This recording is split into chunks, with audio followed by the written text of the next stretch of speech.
सुभाष चंद्र बोस 23 जनवरी 1897 18 अगस्त 1945 भारत के स्वतंत्रता संग्राम के अग्रणी तथा सबसे बड़े नेता थे। द्वितीय विश्व युद्ध के दौरान अंग्रेजों के खिलाफ लड़ने के लिए उन्होंने जापान के सहयोग से आजाद हिंद फौज का गठन किया था। एक उनके द्वारा दिया गया जय हिंद का नारा भारत का राष्ट्रीय नारा बन गया है। उद्धरण चिन्ह तुम मुझे खून दो मैं तुम्हें आजादी दूंगा का नारा भी उनका था, जो उस समय अत्यधिक प्रचलन में आया। 2 भारतवासी उन्हें नेताजी के नाम से संबोधित करते हैं। सुभाष चंद्र बोस का चित्र उनके हस्ताक्षर सहित। जन्म 23 जनवरी 1897, कटक बंगाल प्रेसिडेंसी का ओडिशा डिवीजन, ब्रिटिश भारत। मृत्यु 18 अगस्त 1945, उम्र 48। Army hospital Nanmon branch Taihoku, जापानी ताइवान, वर्तमान में Taipei City Hospital Heping Fuyou Branch Taipei, Taiwan. राष्ट्रीयता भारतीय। शिक्षा B0A0 ऑनर्स। शिक्षा प्राप्त की कलकत्ता विश्वविद्यालय। पदवी अध्यक्ष भारतीय राष्ट्रीय कांग्रेस 1938। सुप्रीम कमांडर आजाद हिंद फौज। प्रसिद्धि कारण भारतीय स्वतंत्रता संग्राम के अग्रणी सेनानी तथा सबसे बड़े नेता। कुछ इतिहासकारों का मानना है कि जब नेताजी ने जापान और जर्मनी से सहायता लेने का प्रयास किया था तो ब्रिटिश सरकार ने अपने गुप्तचरों को 1941 में उन्हें खत्म करने का आदेश दिया था।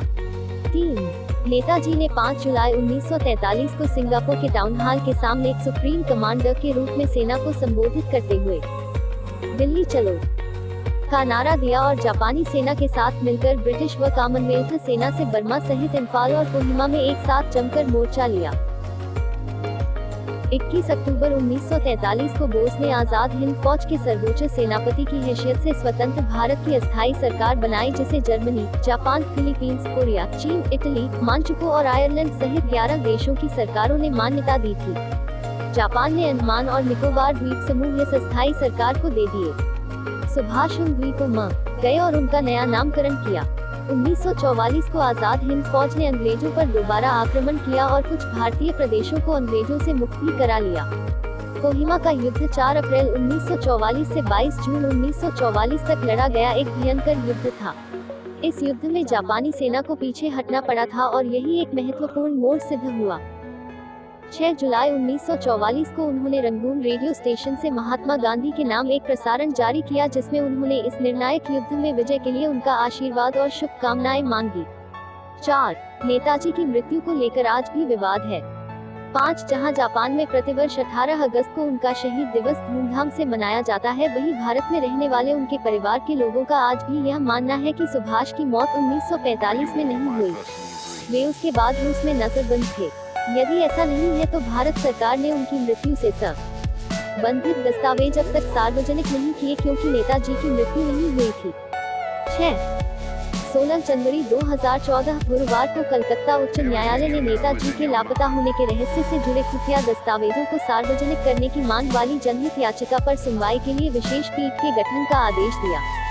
7 आजाद हिंद सरकार के 75 वर्ष पूर्ण होने पर इतिहास में पहली बार वर्ष 2018 में भारत के प्रधानमंत्री नरेंद्र मोदी ने लाल किला पर तिरंगा फहराया।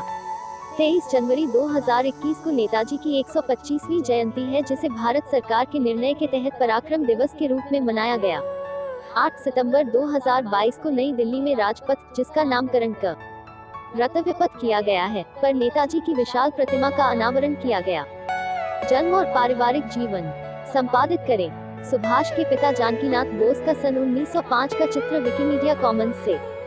नेताजी सुभाष चंद्र बोस का जन्म 23 जनवरी सन 1897 को ओडिशा के कटक शहर में हिंदू कायस्थ परिवार में हुआ था। 8 उनके पिता का नाम जानकीनाथ बोस और मां का नाम प्रभावती था।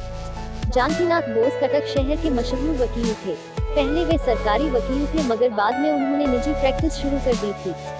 उन्होंने कटक की महापालिका में लंबे समय तक काम किया था और वे बंगाल विधानसभा के सदस्य भी रहे थे। अंग्रेज सरकार ने उन्हें राय बहादुर का खिताब दिया था। प्रभावती देवी के पिता का नाम गंगानारायण दत्त था। दत्त परिवार को कोलकाता का एक कुलीन परिवार माना जाता था। प्रभावती और जानकीनाथ बोस की कुल मिलाकर 14 संतानें थी, जिसमें 6 बेटियां और 8 बेटे थे। सुभाष उनकी 9वीं संतान और 5वें बेटे थे।